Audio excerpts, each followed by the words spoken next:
आप लोग गाजा पट्टी में होने वाले किसी भी उस पर आंसू बहाते हैं, लेकिन आपकी जबान से एक शब्द नहीं निकल रहा है, क्योंकि एक दलित नौजवान मारा गया बांग्लादेश में। उस नौजवान के मरने पर आपकी जबानें सिल चुकी हैं, क्योंकि आप उसको केवल वोट बैंक के रूप में इस्तेमाल करते हैं। और बांग्लादेश सरकार को इस बात की चेतावनी देता हूं, और इसीलिए हम कह रहे हैं, नोट करना, बांग्लादेशी को यहां से निकालेंगे और रोहिंग्या को यहां से बाहर का रास्ता दिखाएंगे तो उनके समर्थन में मत आना।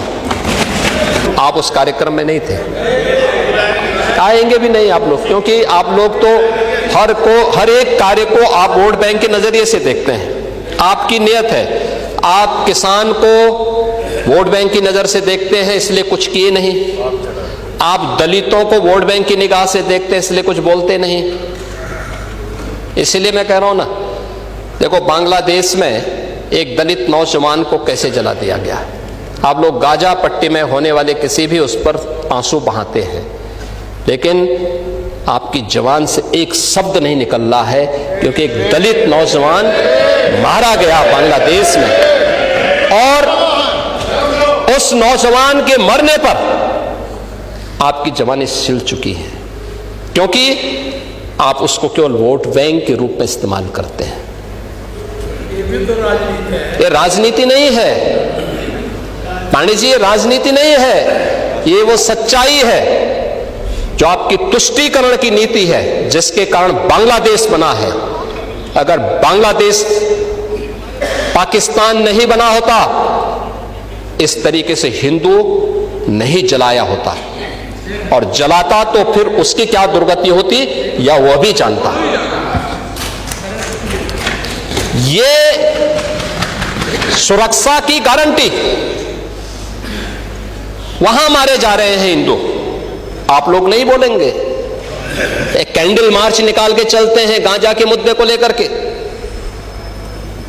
लेकिन पाकिस्तान और बांग्लादेश में हिंदू मारा जाता है तो आपके मुंह बंद हो जाते हैं, क्योंकि मरने वाला हिंदू है, दलित है, आप बोलेंगे नहीं। और यही सच्चाई है। निंदा प्रस्ताव पारित होना चाहिए, और यह प्रस्ताव नेता विरोधी दल की तरफ से आना चाहिए कि इस घटना की हम भर्त्सना करते हैं, और बांग्लादेश सरकार को इस बात की चेतावनी देता हूं, और इसीलिए हम कह रहे हैं, नोट करना, ये चीजें होनी चाहिए।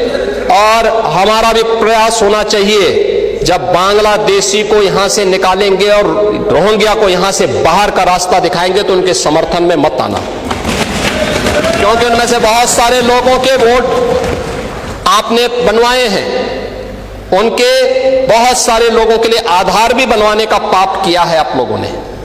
इसलिए इन चीजों को ध्यान में रखना, और एक एक चीज की स्क्रीनिंग होगी,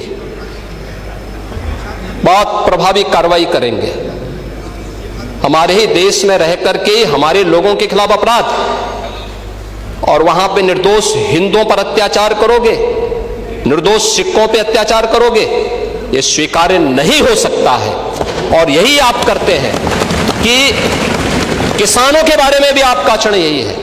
कल देखिए, शाही जी ने चौधरी चरण सिंह सीड पार्क का भी जमीन आवंटन का काम प्रारंभ कर दिया। अच्छा, किसान को अच्छा बीज मिले, अच्छी तकनीक मिले, कम लागत में ज्यादा उत्पादन। आपके समय में क्या होता था? लागत ज्यादा थी, उत्पादन कम था, बाजार नहीं था, किसान तबाह था, परेशान था, बिचौलियों के द्वारा लाभ ले लिया जाता था। आज किसान सुरक्षित है, किसान को योजनाओं का लाभ मिल रहा है। और कल चौधरी साहब के नाम पर कार्यक्रम था, और इन सभी माननीय सदस्यों ने गन्ना मूल्य के बारे में कहा।